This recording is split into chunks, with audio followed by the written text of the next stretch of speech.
medicine, diabetes endocrinology in Cairo University. محاضرتنا هتبقى على الexercise and Ramadan.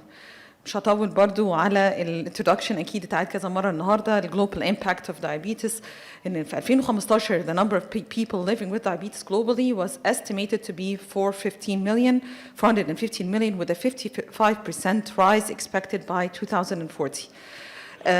The number of patients with diabetes in the Middle East and Africa is predicted to more than double by 2040.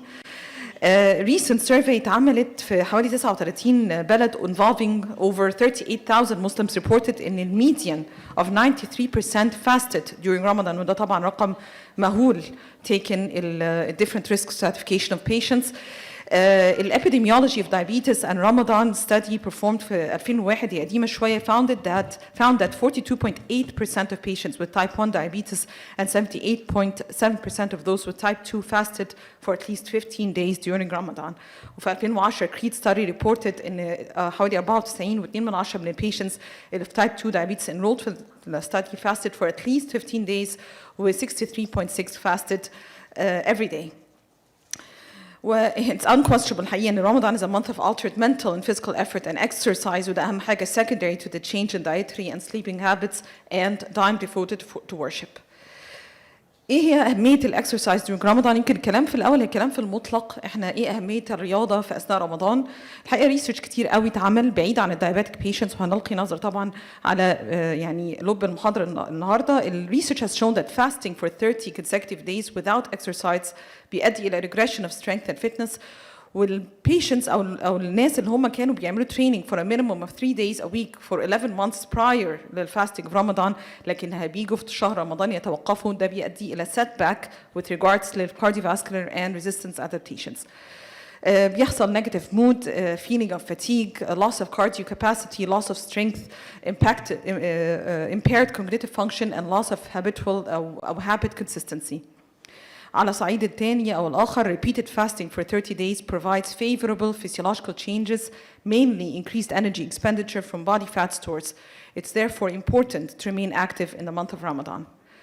ايه هي الميثs regarding exercise ورمضان؟ في المطلق برضو احنا بنتكلم ان اول مفهوم خاطئ ان exercising in Ramadan is a waste of time.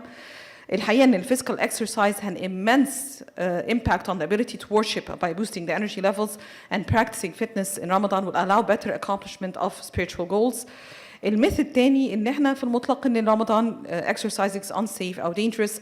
الحقيقة ان working out in Ramadan can be absolutely safe and effective in most individuals. The patients اللي عندهم however chronic comorbidities as diabetes require careful monitoring to avoid potential complications and allow for safe workouts.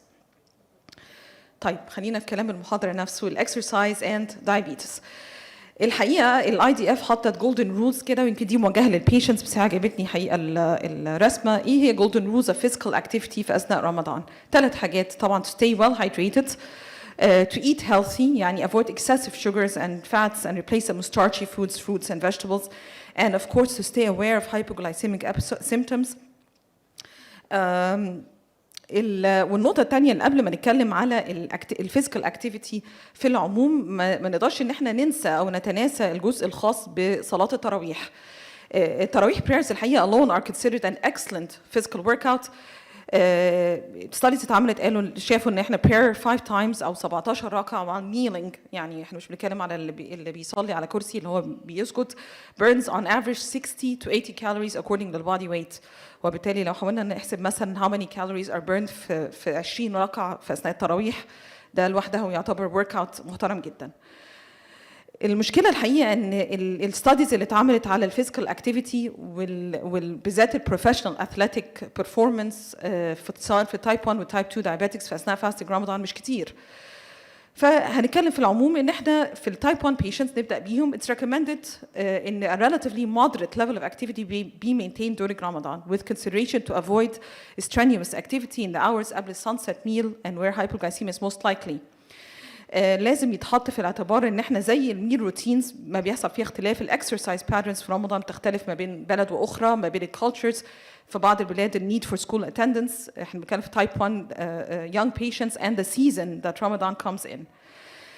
In one study where Ramadan time coincided with the summer vacation, لقوا ان 90% في الانديفيدوالز صغار السن تايب 1 diabetic patients والشباب بيناموا لغايه الساعه يعني 4 العصر تقريبا were only mildly active ما بين 9 بالليل و1 الصبح. يعني كلام يعني مرحله زمنيه لا تذكر. evidence on impact of fasting during Ramadan on athletic performance. احنا بنتكلم على professional athletic performance and treatment guidance for athletes when fasting is unfortunately very scarce. اتحط consensus guideline والconsensus guideline ده بيدي nutritional management for athletic performance in patients with type 1 diabetes. لكن الحقيقه ما توجهش تفاصيل كتيره للناس دي في اثناء فاستنج رمضان، وبالتالي في البروفيشنال athletes it goes so far ان في بعض الاوقات قالوا ان they could be exempted from fasting Ramadan. لو هو صمم he could be exempted وما فيش اي tailored approach للبيشنتس دي regarding الاثليتيك workouts البروفيشنال athletic workouts.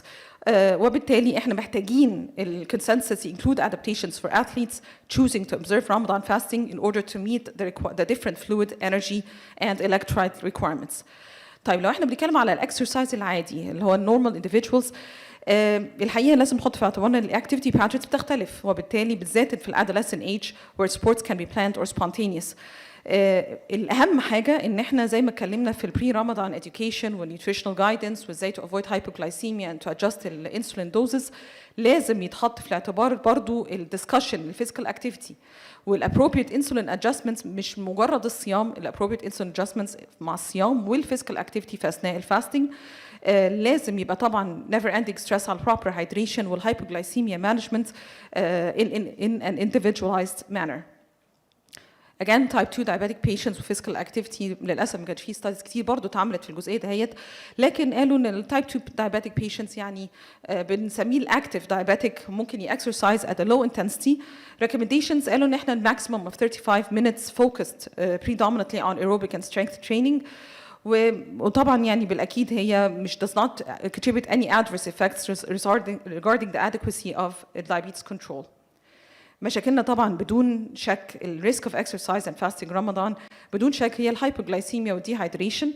واحب بس اقف هنا قبل ما اكمل باقي السلايدز ان الكلام اللي في المحاضره موجه للسيف او الستيبل دايابيتكس. احنا مش بنتكلم على المودريت ولا الهاي ريسك بيشنتس اللي احنا من الاول بنتكلم بان الريسك عالي للصيام لمجرد الصيام فقط. البيشنتس عندهم multiple comorbidities الدايابيتكس with ischemic heart disease renal patients and so on. احنا بنتكلم هنا على السيف دايابيتك اللي احنا بنتكلم في mild categorization. بالرغم من كده ان احنا بنخاف من الهايبوغلايسيميا والديهايدريشن وبالذات لو رمضان falls in summer months both due to the higher ambient temperature and the greater number of daylight hours. البيشنت لازم يحاول انه يقسم الديلي كالوريز اللي هو محتاجها ما بين البريكفاست والسحور والافطار meal and they should try to eat a well balanced زي ما ذكرنا قبل كده low glycemic index food that is high in fiber such as fruits and vegetables.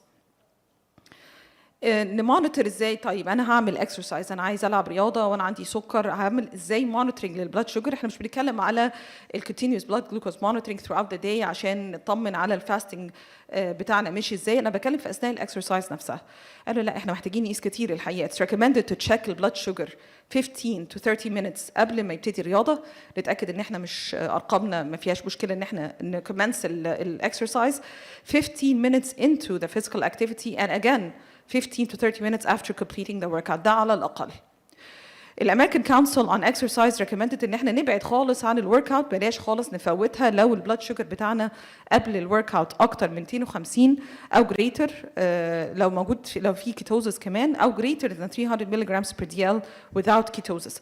ومؤكد لو إحنا starting blood sugar بتاعنا أقل من 100 it's too low to exercise safely. Again it's recommended to avoid الexercise في اليوم ده. مؤكد طبعا ان احنا you have to completely stop the exercise and break the fast immediately if there are any experience of dizziness, nausea, difficulty in breathing أو chest pain. طيب اختلفنا المواعيد ايه الافضل؟ افضل ميعاد يعني قيم مقترحات الحقيقه قالوا ان احنا قبل الفطار ليها بعض المزايا وبعض الافطار. قبل الفطار احنا exercise should be performed or it's بلاش نقول should، خلينا نقول ان هي مقترح ان هي تبقى performed 2 to 3 hours prior to iftar not more than 30 to 45 minutes. لازم يكون preferable to exercise in a cool environment. وبعد الافطار sufficient fluids are essential to replenish salts and minerals lost. Again أنا بسترس إن إحنا ما قبل السيشن of exercise لازم يبقى فيه تشيك للبلاد شوجر، وبالتالي نقدر نحدد هل هو ينفع نكمل بالإكسرسايز ولا لأ. After إفطار it's advisable إن إحنا to perform the physical activity 2 to 3 hours. برضو ده another مقترح إن إحنا بعد الإفطار بساعتين أو 3 ساعات ال digestion of food بيبقى complete. وبرضو again it's preferable to exercise in a cool environment. لو هنسمرايز كده سريعا، ودي آخر المحاضرة كما وعدتكم هي محاضرة بسيطة وخفيفة. إيه هي السمري of tips for exercising during Ramadan؟ إن إحنا to exercise ممكن for 30 to 45 minutes at least every day in a cool environment, to avoid aggressive and high intensity exercise, especially during summer while fasting, to choose the convenient time to exercise before and after iftar, to monitor the blood sugar throughout the exercise session. لازم يبقى فيه 2 to 3 hours of interval between meals and exercise. ده يفضل to reduce the physical inactivity في المطلق، حتى لو احنا مش هنعمل exercise per se، لكن على الأقل ما نبقاش فيه physical inactivity such as sitting idle for extended periods of time. ومؤكد to drink sufficient fluids to prevent dehydration. Thank you very much.